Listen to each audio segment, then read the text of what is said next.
formation work. So this is great, folks. A lot of practice goes into this. Different speeds, different aircraft. Sounds great.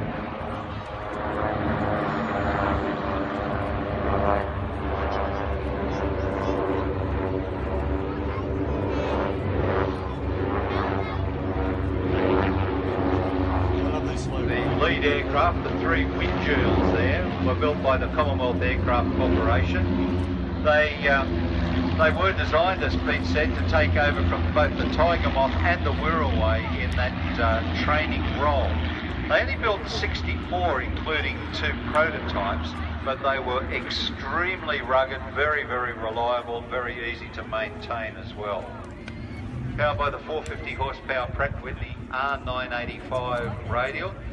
We keep giving you these numbers for these engines, and it's a very simple designation that the Americans use.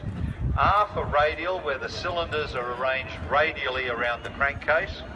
985 for the number of cubic inches.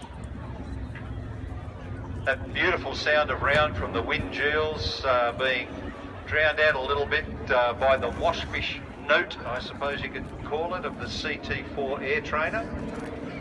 And the air trainer itself took over from the Windjill as the ab initio training aircraft for not only the RAAF but also for Navy personnel and the Army.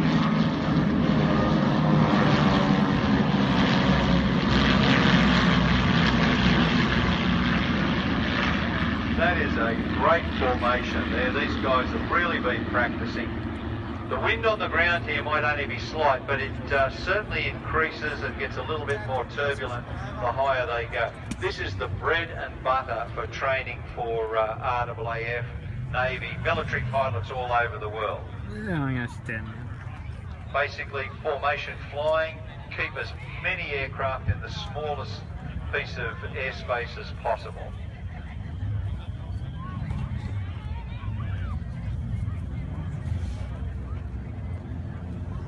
Windjills first introduced in 1955.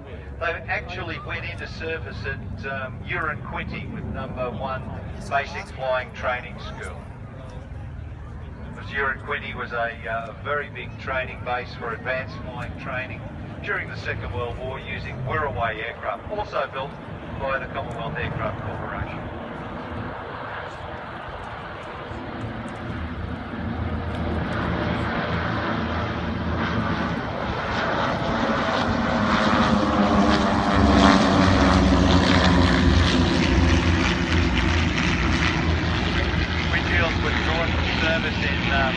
In 1976 and were replaced by the CT4s that are flying amongst us in 1977. CT4 has just been pulled out there to do its solo performance. It was actually based on the 4-seat Victor Air Cruiser. Victor built the 2-seat Air Tourer, ended up with, couldn't get government sponsorships and government support.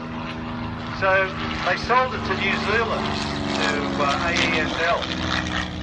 And those devilishly clever Kiwis thought this air cruiser is something good. When some requirements came out for advanced training aircraft, or basic training aircraft for a number of air forces, they turned it into a 2-seater, put the big engine in it, the 210 horsepower Continental, and then sold it back to Australia.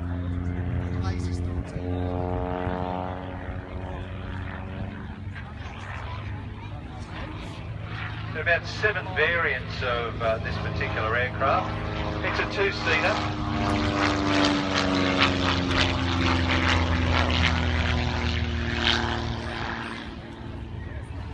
Actually, there was a very long period of time between the time that an airborne requirement came up for replacing the Windjill and the time that the CD4 actually went into service.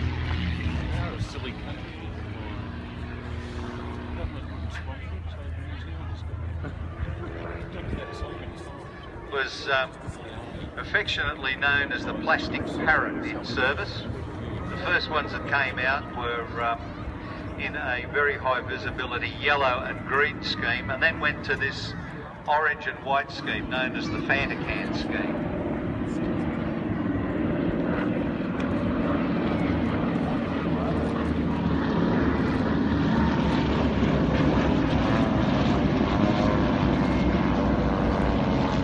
Straight off. You're away. Ladies and gentlemen, you can see that ambulance heading up to the northern end of the airfield. If when it arrives at the position it's got to turn off, if you could certainly make way and give it plenty of room up there, we'd very much appreciate it.